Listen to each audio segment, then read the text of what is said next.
Scene with E and J. My name is James. And my name is Ernesto. And today we have a great quarantine Zoom show for y'all. But first, we want to remind you to like us on all the social media outlets, share us with all your friends, and keep on listening to all the episodes. And thank you for your support. And now, without further ado, we welcome the Dead Code! Yeah. Hello! What's up, guys? Double shot. Double finger shot. Awesome, guys. Well, first of all, see the camera. Well, first of all, I want to say thank you for spending a little bit of time over here with us to kind of give us an update of what's going on with the Dead Codes, and you guys in particular, letting know your fans and everybody that want to listen to this and see this. What you guys been up to? What you guys, have in the future coming up? So how you guys been? How's the whole quarantine life treating you? I definitely feel like I've gained my share of alcoholism from this experience. I'm getting there. My goals have been reached. There you go. You're like a superhero. It's my superpower. I never knew I had it until now. There you go. You're saving the world from getting drunk. You're doing it all yourself. So that's pretty awesome. That's right. Every drop you drink is I take the weight of the world. There exactly. You go. Nah, that's awesome. That's awesome, guys. So I was gonna say, first of all, congratulations on. I know it's been almost a year of it, but congratulations on the album that you guys put out. Nice on 2019. Really rocking album. You got a lot of tracks in there that you guys put out, and it's just so hard because I don't want to put in any labels on you guys, but it's so much fun to listen to the album because you don't know what you're going to get from song to song. And it's such a roller coaster experience that from top to bottom, it's so much fun to listen to. You start with Nice and you start with the Cat song, and it's just like... I love the Cat song. I love super Nice fun. Too. I love the talking in the middle of Nice. She just starts throwing it down. She's like, the fucking bouncer would not let me in. And like, what? Because I'm a girl and all this shit. I'm like, oh yeah, I love talking in the song. That's balls out. So how you guys decided to put the album together? Like, how did you decide to put like each song where it's supposed to go? Because it seems like you guys really nailed like the position of each song to make it the whole like experience, like be a whole. How was that process like? Well, a lot of it kind of was just like rearranging the set list and just trying to see where things fit. Finally, we get, one good set list where we're like, all right, that's how it should go on the album. It's just the consistent flow of trying new things out. And, even on the side of that too, we had extra songs that were thrown in on like live shows and stuff. But regularly, like right before we went to make the album, we had the final set list for our shows, and we're like, this is how it's going to go for the album. So yeah. I think the songs for the album too, like I feel like we always do albums that are almost like, I feel like glances in time. Our first album was pretty much all the songs we made to be able to perform and have a set. And then with Nice, we were able to kind of cherry pick a little bit more. And then we also had a lot of our friends join us on the album with Cheyenne, like our friend Cheyenne singing. We have Aiden Famad on there playing guitar.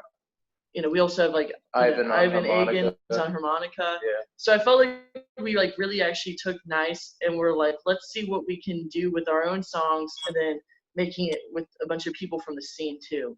Bring the family in and just have a damn good time. Yeah, totally. Right on.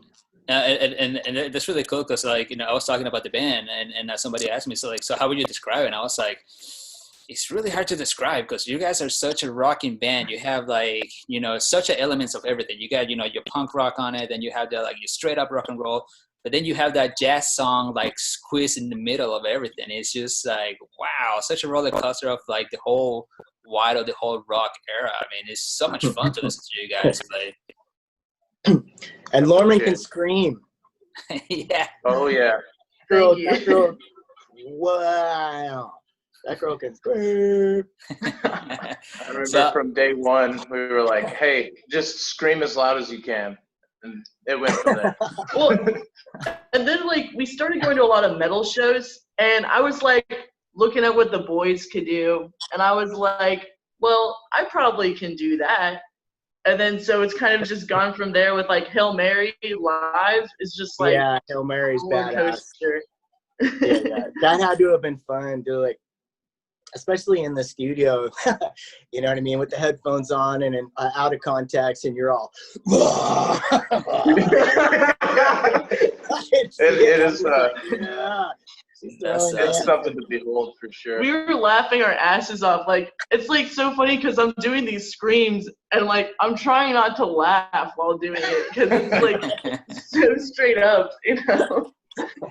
No, that's pretty cool. So how do you decide to like where to scream and where to do melodies? Because you have a really nice voice where you hit your notes and it's just like very like powerful. Like you can hear the resonance in your voice very good. And then you go from like 0 to 100 in like 2 seconds. Like when you're writing those songs, like how do you decide? Like is it like a gut feel, like where to scream and where not to scream, where the melodies are gonna be? It's definitely like so. I was like. I always like a song that's built with a lot of emotion throughout it, but, you know, it's knowing when the, like, emotion, like, reaches that peak, you know, like, and I feel like the screaming, yeah, it's like this weird gut instinct being like, and like the feeling of the rhythm and the guitar, like, blending, and it's like, you know, like with Hail Mary, it's like, and then I'm like, that's exactly when you want to come in with that scream. Because it's right when you know, people will be moshing and shit or whatever. And it's like right with that emotion. And on my end of it too, it's like, you know, we're going from like verse to chorus or verse to bridge. And just the way she has the song written out already just kind of naturally fits with the instruments. And so it just like, you know, she's doing the melody on the verse and then the bridge comes on and she hits this high screech and just like, you know, then comes back into the chorus or, you know, but it just hits so natural, like, from the verse to chorus kind of thing, that her melodies and her range just hits it immediately. Also, not only to say she sings it perfectly, that one time we were double tracking her vocals, she sang the same part perfectly right over the top so we didn't have to move anything. And it was fucking like kind of eerie. Oh my shucks, don't make me blush in here, okay? No. We got it all on camera now. He's professional. It was eerie as fuck though. It kind of scared me. No, that's pretty awesome because I mean, you guys seem to have a very good connection and good chemistry the ways you do, because your songs are not like your typical songs where you go like, okay, we're gonna play a fast song or we're gonna play a slow song. You have your ups and downs all over the place in the song that makes it sound like you can tell the chemistry between all of you is there, and that's really it comes out through in the album really good. So that's congrats to you guys. It's pretty cool. Oh, yeah, so Coke on the water. Yes, funny. That's just funny. That's just funny. That's me. Nice word. That's very good. I'll take my Coke on the water. Like live, Joe's always like, you know, every band needs one Coke song. Yeah, you gotta have a Coke song. Well, it's funny because Strain is also written about cocaine.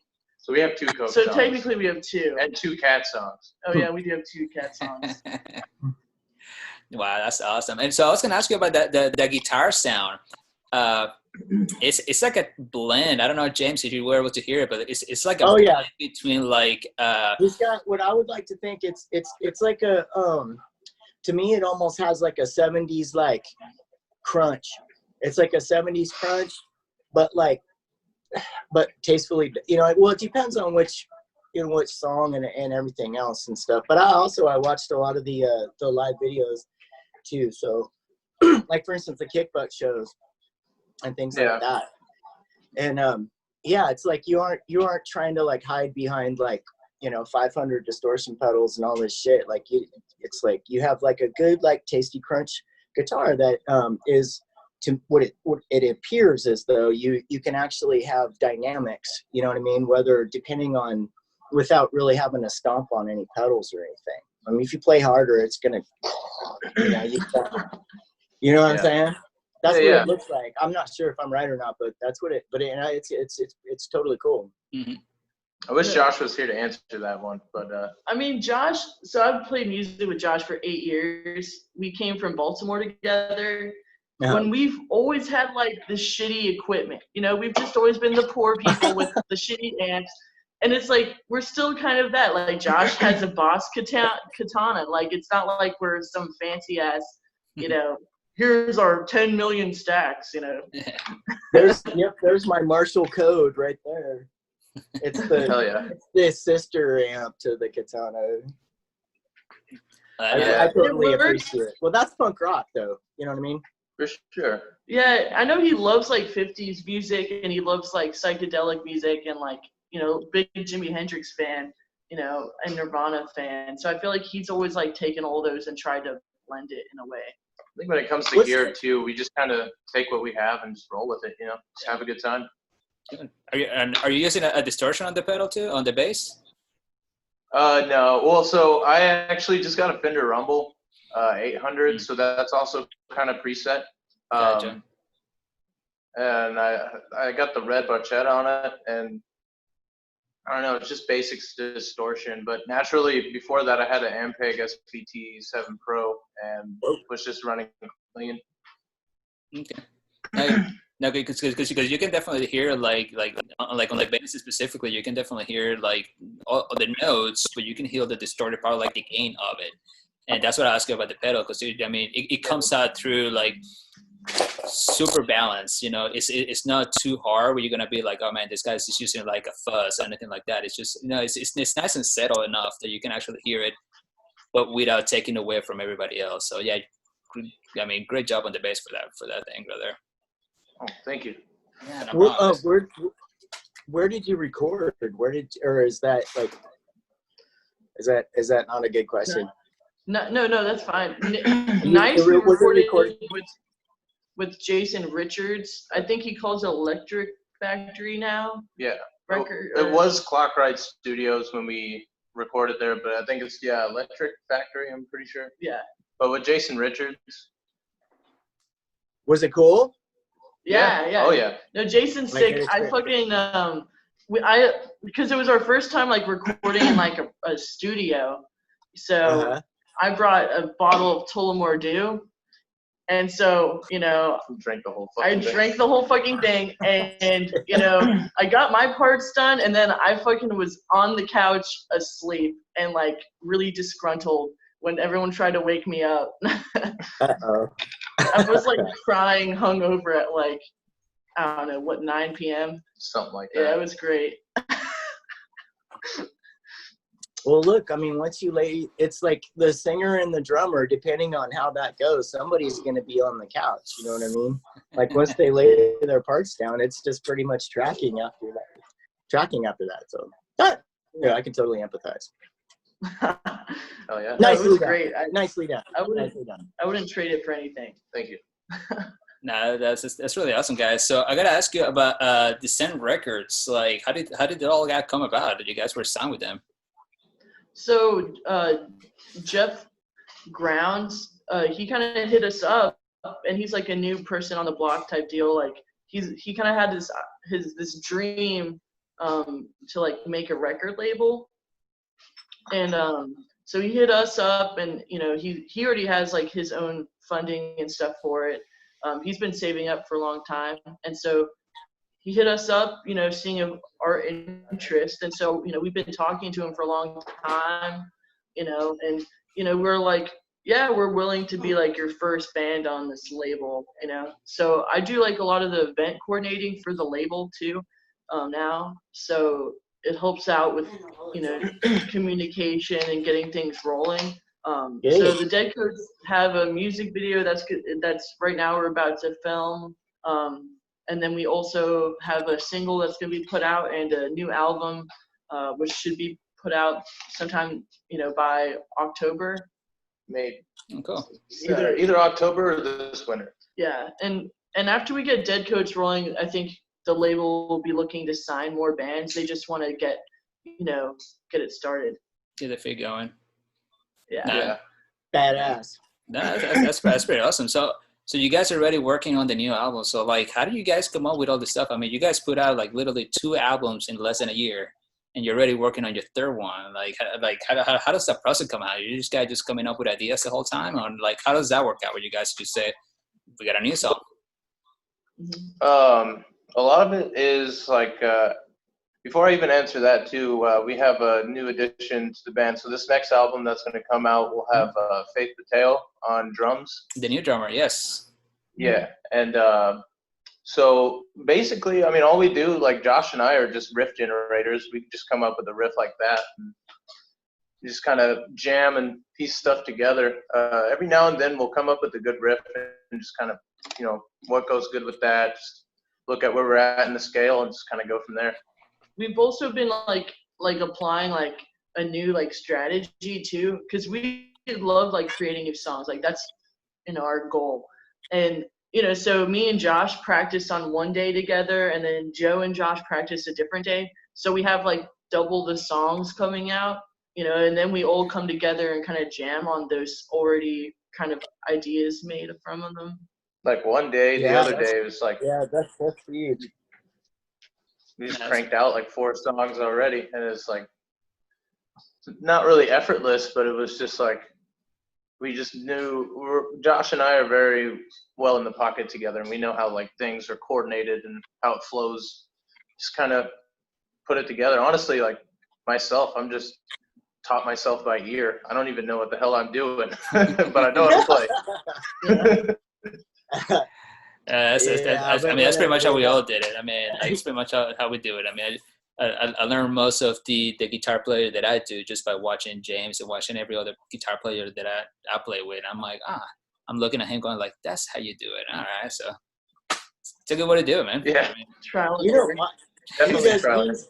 He doesn't watch. He does not watch me, or he doesn't give a shit what I'm doing. that's Well, that's so I don't know how bands like write with like music. You know, like I've never done that. Like, I don't know how to read here, I want you to play this part. I wrote it down for you.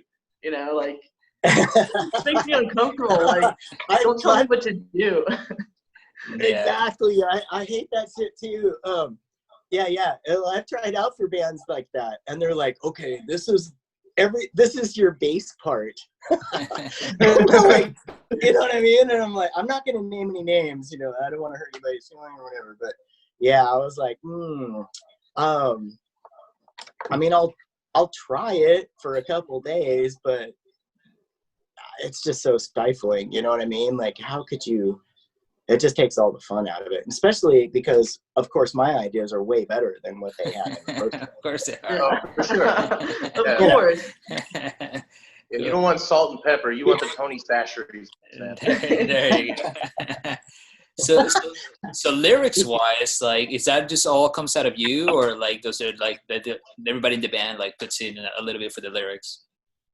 I take the main burden of the lyrics. There are a couple songs. I also like will bring lyrics to the table and be like, what does everyone think about this?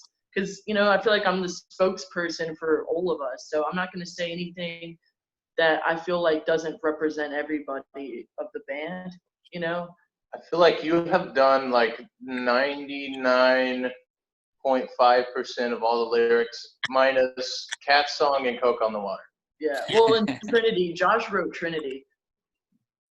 What? Well, all the other songs you've made. Yeah. Yeah, She just comes to the table with it. It all comes from like my, I don't know, life and shit. I think TTDDCC had a lot to do with my upbringing. And there's like lyrics in there that my mom, like she likes to make little rhymes and stuff. And I didn't realize it until she listened to it. And she was like, this is from a rhyme I used to tell you guys. Oh, no way, you're ripping mom off. I know. You ripped mom off. She actually loves it. She actually listens to the song like it's King Hope. She listens to that song every single day, like as her That's alarm. awesome. She's really cute. Yeah, it's pretty good. So I mean, you can get influence for anywhere that you can, you know. So that's awesome that you were able to like, you know, get what you had, like doing all that. Yeah, no, it's pretty cool. So it's just, that's usually a story that you don't hear a lot. Normally, it's like, you know, when it comes from you and not from like, you know, from your house. So that's pretty awesome that you were able to do that. That's pretty cool. That's pretty cool. So we got to talk about the stage and the show. Like how do you guys do, like, okay, on today's show, we're going to all dress up as medical staff and we're going to give it all we got. Because like, you know, for everybody who's listening and they haven't seen the Dead Coats, I mean, it's not just about the music that we're talking about. I mean, you have to see the whole experience. It's not only like, if I said any better, it's like, you know, Lauren has a stare that if you look into her eyes, like your soul is just going to go into fire. I mean, she has a stare that can kill anybody. You can't look directly at her. I know. Directly at You'll her. turn to stone. Yeah, you do. And it's super awesome. So if anybody's like, you know, listening to this and want to watch the show, I mean, you have to watch it, because how do you guys come up with all the ideas and all the show and like the energy that you guys put into it? I mean, it's just amazing to watch you guys. Joe is the idea creator extraordinaire. Well, we woke up that day, and so we were like, all right, we're gonna play with Daikaiju. We gotta come through with some Some good stuff. antics. some antics or something. And I was like, you know what? We just got notice about like all the coronavirus and stuff. And I was like, man, this is gonna be kind of risky, but let's all get a bunch of like hospital scrubs and like you dress up like a doctor, and then we'll have some girl like dressed up as a hot nurse come up, and then like, you know. And then like we ended up getting a body bag too. So, you know, I get dragged up in a body bag, and then Joe unzips me, and I came out. Yeah. You guys don't give up. It was pretty cool. I was like sadly not able to go to that show, but they were webcasting it, and I was like glued to my computer watching the whole thing. It was so awesome to watch you guys do it, and you pull it off really good. It wasn't like something super cheesy. You were like, you know, like a 5th grade like school play. I mean, it was actually like super legit what you guys were doing. That's all I was gonna ask you for that. So congrats on that. I mean, I can't wait to, you know, we'll all get back on stage and watch. No kid. I can't wait until this shit's over so we can go to one of the Dead Coats shows, yo. I'm having withdrawals from playing music live. For sure. Yeah, I think we all are. I think What's the purpose of my life if it's not entertaining people and doing weird things? So that's yeah, awesome. I mean, and you're kicking ass too. It's not like, you know, it's just like a complete shutdown. But I can't wait until this is over, because yes, I very much would like to go and enjoy being in the audience.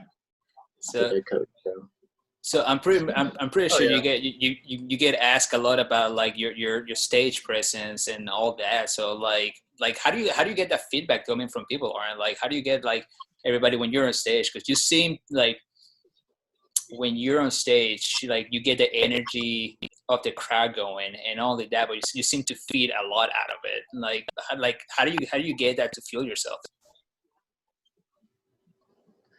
I think a lot is like, you know, when I play a show, honestly, the people who are doing, like the people who are actually playing the show is the crowd. Like that's kind of how I think of it. You know, it's like I'm on the stage playing the music, but the people who are killing it is out there like watching the stage. You know, dancing around and shit. You know, fucking chugging beers and throwing them at people. Like, you know, come up on stage. Anytime we play, just get up on stage and dance. Like we just want people to have a good time. And honestly, it's like that's why we do it. Like we just want to have a fucking good time. And like we've always said we're a party band. Like we're not like yeah, we're rock and roll, but like we want you to feel like you're in your living room getting down with like all of your best friends around. Like that's what I want you to feel like every time we're playing a show.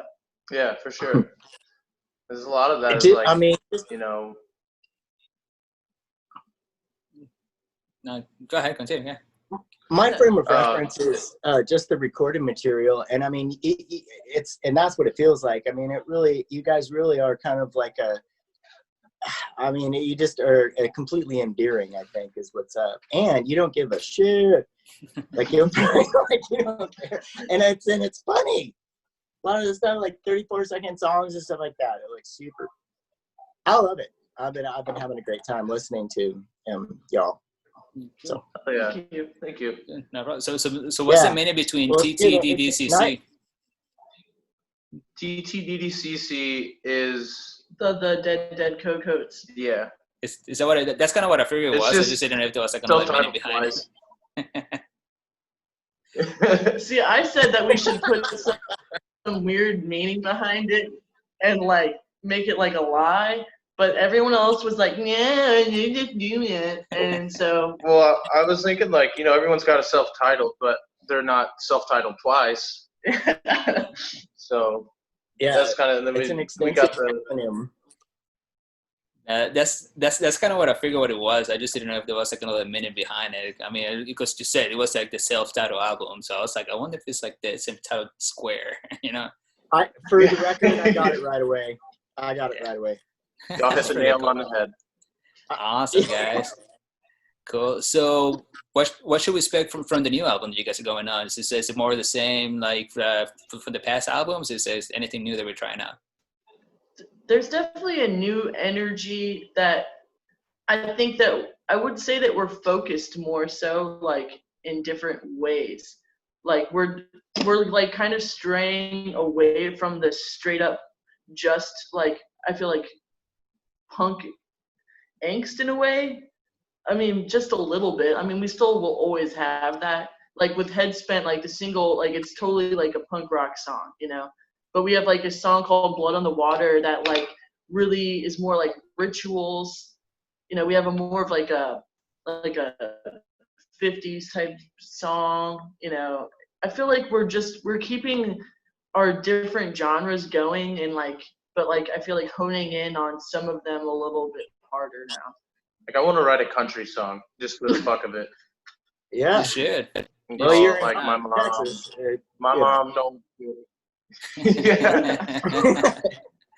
Nah, that's really awesome, man. Because I mean, like we were talking before. I mean, you guys blend so many styles of rock on your music, and it's not only in the whole album, but to each song, you have like so many styles all combined together, and you do it so fluently. I mean, it's just like fluent the whole way through. So I'm super excited to listen what you guys are coming up next, and I can't wait till all this is over, so we can actually all of us can get back on stage and do it all over again.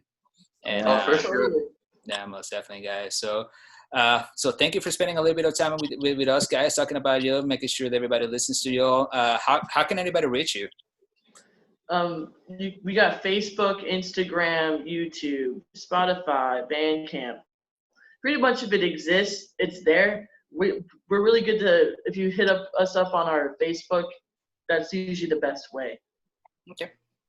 Well, that's awesome, guys. Well, like I said, thank you all for spending a little bit of time with us. I can't wait to hear the new album. I can't wait to get back on stage to see what you guys come up with next and a Amazing show. Because if there's something if there's something that comes out of the Dead Coast, is your shows don't let anybody down. Those are awesome shows, and we thank you for that. So we appreciate it, guys. Awesome, We'll guys. see you guys at Kick Butt when this shit gets rolling again. Most definitely. Right. Yeah. We'll be there. Right? Awesome, guys. Well, thank you so much. Say hi to Faith and Joshua for us, and we hope to see you guys soon. Thank you so much. Thank you. All right, Thanks, guys. y'all. Cheers. Take care, guys. Cheers. Cheerios.